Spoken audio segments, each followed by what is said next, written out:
शादी की पहली रात थी। शौहर ने मुझे अस्पताल पहुंचा दिया। मेरे साथ पहली रात क्या हुआ ये जानकर आपके भी पैरों तले से जमीन खिसक जाएगी। एम्बुलेंस की सायरन की आवाज़ मैंने बेहोशी की हालत में सुनी थी और मुझे अपनी सांस रुकती हुई महसूस हो रही थी। मैं ज़बरदस्ती खींच खींच कर सांस ले रही थी। मुझे ऐसा लग रहा था कि शायद हॉस्पिटल पहुंचने से पहले ही मेरी जान निकल जाएगी। मैं अपनी पूरी कोशिश कर रही थी कि अस्पताल पहुंचने तक मेरी सांस न टूटे। हॉस्पिटल पर पहुंचकर मुझे जल्दी से स्ट्रेचर पर लिटाया गया। मैं सबकी आवाज़ें सुन रही थी, लेकिन आंखें खोलने की मुझ में हिम्मत न थी। डॉक्टर और नर्स चिल्ला रहे थे कि जल्दी से इस लड़की को आईसीयू में लेकर चलो, इसकी जान को खतरा है। हर तरफ अफरा तफरी थी। ऐसा लगता था कि जैसे हर कोई परेशान है। शायद मैं पहली लड़की थी जो अपनी शादी की पहली रात हॉस्पिटल ले जा रही थी और मुझे ऐसे कपड़े में देखकर सब लोग अस्पताल में हैरत में थे। तो कुछ लोग सवाल भी कर रहे थे। मैं सबकी बातें सुन रही थी, लेकिन बोलने की हिम्मत मुझ में ना थी। यह रात, शादी की पहली रात, मुझ पर कयामत बनकर टूटी थी कि मैं यहाँ तक पहुँच गई थी और अब मैं मरने के बेहद करीब थी। ऐसी हालत में किसी की भी बातें मुझ पर क्या खाक असर करती। मेरे ख्याल में भी नहीं था कि मेरा शौहर शादी की पहली रात कुछ ऐसा करेगा। मैं तो बहुत नाजुक से और खूबसूरत से ख्वाब सजाए बैठी थी और हर लड़की की तरह मेरी भी ख्वाहिश थी कि मेरा शौहर मेरी तारीफ करे, मुझसे मोहब्बत का इजहार करे, और मैं अपनी ही सोचों में खुद शर्मा रही थी। जब मेरा शौहर कमरे में आया तो मैं शर्म से नजरें चुरा गई थी। मुझे लगा था कि वह मेरे हुस्न की तारीफ करेगा, फिर अपनी मोहब्बत का इजहार या फिर अपने साथ का यकीन दिलाएगा। कुछ मेरी सुनेगा, कुछ अपनी कहेगा, लेकिन वह तो इंसान था ही नहीं। शायद वह कोई वहशी दरिंदा था और उस वहशी दरिंदा को देखकर मैं कमरे में अपने बेड पर एक कोने में बैठी थी। मैं एकदम पसीने से तर थी और अपने बेड पर लेटे अपने शौहर को मैं एकटक देख रही थी। खूबसूरत ख्वाब तो एक झटके में ही देखकर गायब हो गए थे। अब तो सिर्फ एक ही खौफ था कि न जाने अब मेरे आगे वह क्या करने वाला था। मेरा पूरा वजूद बेजान हो चुका था। रात के 12 बज रहे थे और मेरे शौहर ने आते ही मुझे डरा दिया था। मैंने तो इतनी सी उम्र में बहुत से जुल्म सहे थे, कोई ज्यादा लाडली ना थी, लेकिन ऐसे वहशी दरिंदे से पहली बार पाला पड़ा था। मेरा दिल चाह रहा था कि वहाँ से भाग निकल कर। दिमाग में भी बार बार यही चल रहा था, लेकिन इस वक्त मुझे अपने शौहर से इस कदर खौफ लग रहा था। अगर वो मुझसे कहता कि सांस रोको तो शायद मैं उसके डर से सांस लेना छोड़ देती। आज से मैं तो भागने का मैं सोच भी नहीं सकती थी। प्यास की शिद्दत से मेरा गला सूख चुका था और हलक में खराश से महसूस हो रही थी और पूरा बदन दर्द से कराह रहा था। मैं कुछ देर बाद हिम्मत करके आहिस्ता से बिस्तर से उठने लगी थी। तभी मेरी कलाई को शौहर ने अपनी जोर से पकड़ा कि तमाम चूड़ियां टूट गई, मेरी कलाई में घुस गई। मैं डर से चुप हो गई और लंबी सांस लेना भी मेरे लिए मुश्किल हो गया था। और एक बार फिर मेरे शौहर ने मेरे साथ बेदर्दी से मेरे माँ बाप 7 साल पहले इस दुनिया से जा चुके थे। मेरे मामू ने मुझे पाला था क्योंकि मेरे अब्बा के खानदान में कोई नहीं था। मामू का रवैया मेरे साथ बहुत अच्छा था। वह मेरा हर तरह का ख्याल रखते, लेकिन मामी और उनकी बेटियों को न जाने मुझसे कौन सी जलन थी, या शायद उनको लगता था कि मैं इन पर जबरदस्ती बोझ हूँ। मामू की गैर मौजूदगी में जिसका जैसा दिल करता है वैसा काम करवाता था और मैं अपने माँ बाप की इतनी लाडली थी कि खुद कभी पानी उठाकर नहीं पीती थी और अब चुपचाप सारे काम कर देती और मामू से शिकायत भी नहीं करती थी। मैंने हालात से समझौता कर लिया था और मेरी सारी कजन मुझसे 4-5 साल बड़ी थी। यही कजन मुझसे प्यार करती और मेरे साथ वक्त गुजारने को तैयार रहती, लेकिन जिसके सर पर माँ बाप का साया ना हो सब उसके लिए बोझ ही होता है। शायद मैं मजबूर थी। इनकी बात मानने के सिवा मेरे पास कोई दूसरा रास्ता ना था, इसलिए खामोशी से सबके काम भी करती और सबकी बात भी सुनती। मामू का बेटा था जो मुझे पसंद करता था। अक्सर वह मामी से कहता कि मुझसे शादी करना चाहता है। जब भी मामी मुझे डांटती थी तो वह मुझे टोक देता था और मामू के बाद वही था जो मेरा ख्याल रखता था या कभी मुझे कुछ लाकर देता था और हमेशा मुझे मेरी बड़ी कजन के जूते और कपड़े पहनने को मिलते थे और मैं इस बात पर भी खुश रहती थी। तभी मामू के लड़के की हौसला अफजाई ना की। एक बार मुझसे कहने लगा कि वह कमाने के लिए दुबई जा रहा है, 1 साल बाद लौट आएगा, फिर वह आकर मामू से मेरे रिश्ते की बात करेगा। बेशक मेरी मामी सख्त मिजाज की थी, लेकिन अपने बेटे कासिम के सामने कुछ नहीं बोलती थी। कासिम से घर पर सभी डरते थे, इसलिए मुझे कभी कभी आराम करने को मिल जाता था। वह कुछ दिनों बाद ही दुबई चला गया और मेरे लिए मुश्किल दौर शुरू हो गया। मामू ने हाई स्कूल तक मेरी पढ़ाई करवाई थी। जब कॉलेज जाने का वक्त आया तो मामी ने बहाना से मेरी पढ़ाई छुड़वा दी। कहने लगी कि इसके नंबर कम हैं, इसको एडमिशन नहीं मिलेगा। वैसे भी पढ़ने का वक्त ना मिले तो अच्छे नंबर नहीं आते। उन्होंने अपनी बेटियों को शहर में पढ़ने के लिए भेज दिया और उनके शहर जाने से घर की सारी जिम्मेदारियां मुझ पर आ गई थी। लेकिन अब मैं खुश थी। जो मामी जी की मुझ पर हुक्म चलाती थी, वक्त ऐसे ही गुजर रहा था जब मेरी उम्र 17 साल की थी। अपने बेटे के जाने के बाद ही मामी मेरे लिए रिश्ता ढूंढने लगी। हालांकि इनकी अपनी बेटियां जवान थी, मुझसे तो बड़ी ही थी, लेकिन इन्हें डर था कि कहीं कासिम दुबई से वापस आकर मुझसे शादी न कर ले। जबकि मैं हमेशा से जानती थी कि मामी मुझे कभी भी अपनी बहू नहीं बनाएंगी। इसीलिए मैंने भी किसी रिश्ते से इनकार नहीं किया और ना ही कासिम की तरफ से मैंने कोई ख्वाब देखा था, क्योंकि वक्त की बेरहमी ने मुझे हकीकत से रूबरू करवा दिया था। मेरी शादी के लिए मामू भी मामी की बातों में आकर मान गए और जिस दिन मामू ने कहा कि ठीक है रिश्ता देखो, और उसके अगले ही दिन एक रिश्ते वाली लिस्ट लेकर आ गई। शायद मामी ने पहले से ही इसके लिए कह रखा था। मामी को यह रिश्ता पसंद आ गया तो उन्होंने फौरन ही हाँ कर दी। मैं भी इधर ही थी, लेकिन मुझसे किसी ने भी नहीं पूछा। लेकिन तभी रिश्ते वाले ना जाने मामी के कानों में क्या कुछ कहने लगी। मैं थोड़ा दूर बैठी थी, इसलिए साफ सुन न सकी, लेकिन मुझे लगा था कि इस शादी में कोई गड़बड़ है। आंटी की बात सुनकर मामी बोली कि हमें इससे कोई फर्क नहीं पड़ता, बस इसे अपने घर का काम करना है, पराई लड़की है। अगर कल को कुछ ऊंच नीच हो गई तो दुनिया वाले हमें क्या बुरा भला कहेंगे। और हाँ, लड़के वालों को बता दीजिएगा कि हम दहेज नहीं देंगे।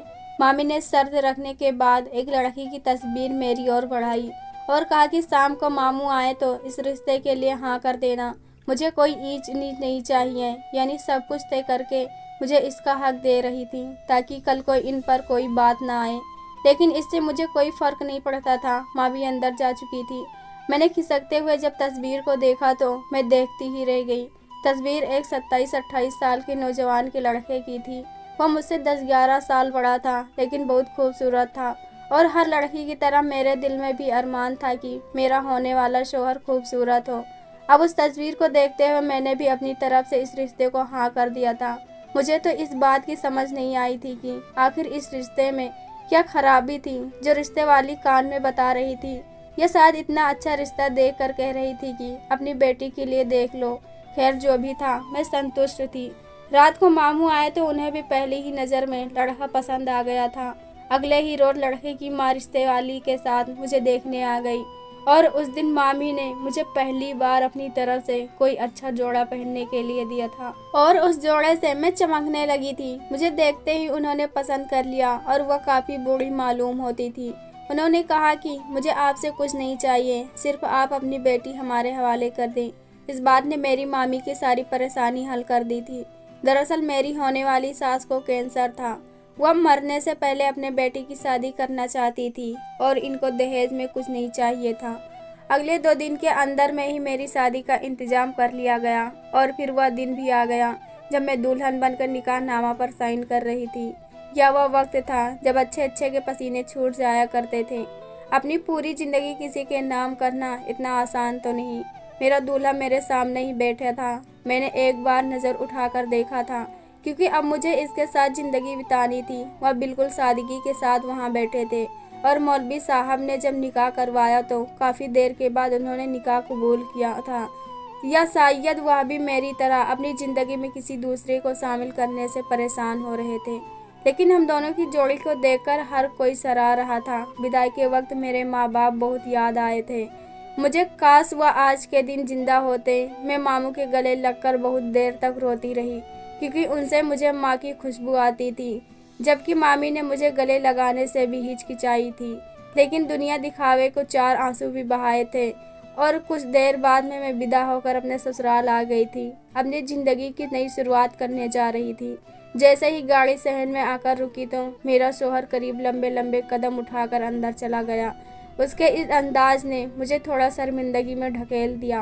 मेरी सास भी मेरे साथ अंदर गाड़ी में ही बैठी थी और वह मुझे उतार कर अंदर ले जाने लगी। मुझे बड़ी हैरत हुई थी क्योंकि घर बिल्कुल सादा था, ना कोई रौनक थी, ना कोई मेहमान, बस मेरी सास थी और मेरा शौहर। यह शादी का घर तो किसी भी सूरत नहीं लग रहा था। मेरे हाव भाव शायद मेरी सास पहचान चुकी थी। वो मुस्कुराकर बोली कि बेटी, हमारे रिश्तेदार दूसरे मुल्क में रहते हैं, कुछ दिनों बाद तुम्हारा और करीम का वलीमा करेंगे तो पूरे खानदान से तुम्हारी मुलाकात करवाएंगे। शादी इतनी जल्दी हुई कि किसी को बुला ही ना सके। मैं इस बात पर तो सर हिला गई, लेकिन एक बात मेरे अंदर ही अंदर खटकती कि आखिर ऐसी क्या भी मजबूरी थी कि इस कदर उन्होंने अपने इकलौते बेटे की शादी इतनी सादगी से की। वह चाहते तो धूमधाम से भी कर सकते थे, हालांकि हैसियत में वह हमसे ज़्यादा थे, तो शायद यह रिश्ते वाली मामी को ऐसा ही कुछ बता रही होगी। तभी एक नौकरानी आई और मुझे कमरे में ले गई।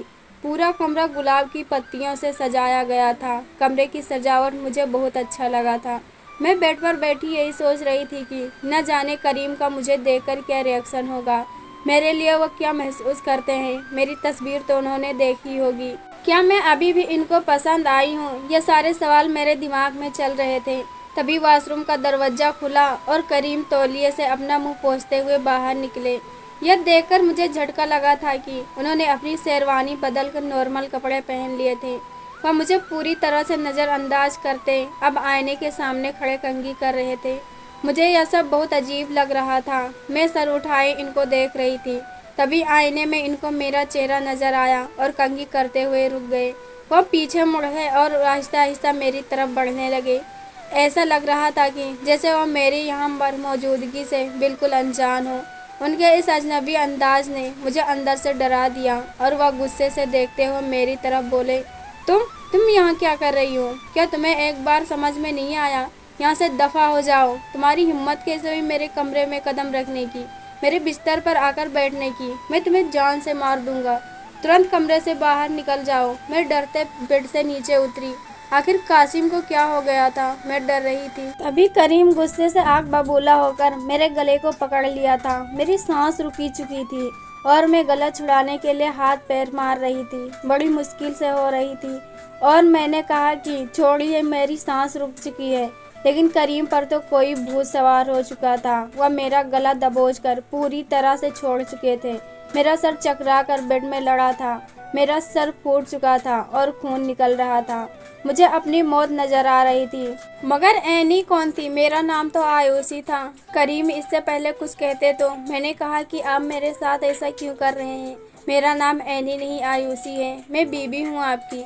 आपकी ऐनी के चक्कर में तकलीफ दे रहे हैं। मुझे मेरी बात सुनकर करीम के माथे पर पसीना आ गया। मैं जानता हूँ तुम कौन हो। पहले की तरह आप भी मेरे सामने ड्रामा करके मुझे बेवकूफ़ बना रही हो। बद किरदार लड़की, तुम जैसी बद किरदार लड़की को मैं कभी बीबी बनाऊंगा ही नहीं। तुम्हें अंदर किसने आने दिया? करीम की अल्फाज ने तो मुझे घायल कर दिया था। वह एक जुनूनी शख्स था और मुझे भी अपने जुनून का निशाना बनाना चाहता था। न जाने वह किस ऐनी का जिक्र कर रहा था और मुझे ऐनी कह रहा था। उसने मेरी चूड़ियों को बेदर्दी से तोड़ दिया और मुझे मारने लगा। इसने जितनी जोर से मेरा गला दबाया था कि मैं ठीक से सांस भी नहीं ले पा रही थी। मैं अपने हाथ पैर चलाने लगी, जिसकी वजह से करीम ने मुझे छोड़ दिया। लेकिन मैं अब भी ठीक से सांस नहीं ले पा रही थी। मेरी हालत तो ख़राब देखकर वह फ़ौरन घबरा गया और कमरा खोलकर बाहर चला गया। इतने में मेरी सास अंदर आ गई और अपने बेटे पर चिल्लाने लगी कि तुमने ये क्या कर दिया? अब मैं आईसीयू में लेटी थी और ऑक्सीजन मुझे लगाया गया था। 2 दिन बाद मेरी हालत कुछ ठीक हुई तो मुझे और रूम में शिफ्ट कर दिया गया। मामी तो एक बार भी मेरी हालत देखने नहीं आई, लेकिन मामू मेरे पास ही रहे। मुझे तो हैरत इस बात से हुई जब मेरे कमरे में कासिम दाखिल हुआ और चेहरे से लगा कि था कि सीधा एयरपोर्ट से मेरे पास ही आया है। मेरे पास आया और मेरी हालत देखा और पूछा तो मैं रोने लग गई। मेरी सिसकियों को देखकर मामू से कहने लगा कि आपने कैसे मुझसे पूछे बगैर इसकी शादी एक जल्लाद से कर दी, जबकि वो लड़का जल्लाद और पागल है। किसी लड़की की बेवफाई ने उसे पागल कर दिया है। इस लड़के को कोई रिश्ता नहीं दे रहा था और अम्मी ने इसको आयुषी का रिश्ता दे दिया, जबकि अम्मी को पता था कि मैं इसको पसंद भी करता हूँ। तो मामू कहने लगे कि मैं इस बात से बिल्कुल अनजान था। जैसे ही मैं ठीक हुई तो कासिम मुझसे घर ले गया और तलाक दिलवाई, फिर अपने साथ शादी कर ली। मामी ने शोर तो बहुत मचाया लेकिन इस बार मामू ने कासिम का साथ दिया। कासिम मुझसे बहुत मोहब्बत करता था और 1 माह बाद ही वो मुझे अपने साथ दुबई ले गया और आज भी मैं वो वक्त सोचती हूँ तो कांप जाती हूँ। दोस्तों, यह कहानी कैसी लगी कमेंट बॉक्स में ज़रूर बताएं। वीडियो को लाइक करो, चैनल को सब्सक्राइब करो। हम ऐसी कहानी आपके लिए लाते रहेंगे। धन्यवाद।